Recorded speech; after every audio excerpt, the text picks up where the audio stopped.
defense ministry claims its forces have sunk a Ukrainian reconnaissance boat named Simferopol in the Danube River using an unmanned speedboat.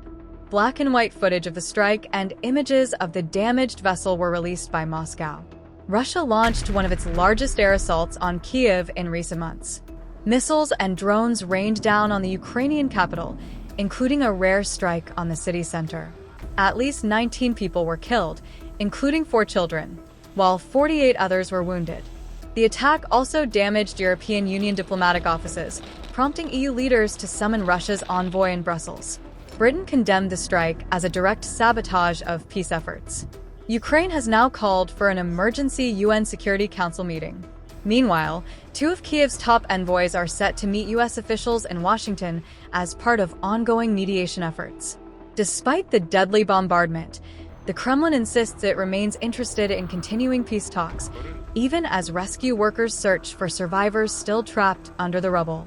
At the same time, Russia reported shooting down over 100 Ukrainian drones overnight, some of which sparked fires at oil refineries in Krasnodar and Samara.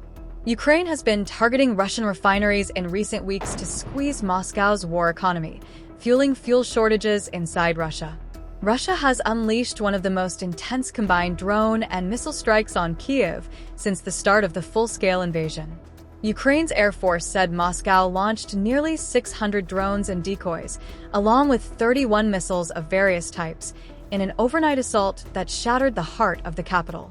At least 33 sites across all 10 districts of Kyiv were directly hit or damaged by falling debris. Nearly 100 buildings, including a shopping mall in the city center, were struck. Thousands of windows blew out from the shockwaves. Rescue efforts continued throughout the day. In the Darnitsia district, Oleksandr Kilko pulled 3 survivors from under the rubble of his sister's building, including a young boy. His voice choked with emotion. He called the attacks inhuman and pleaded for the war to end.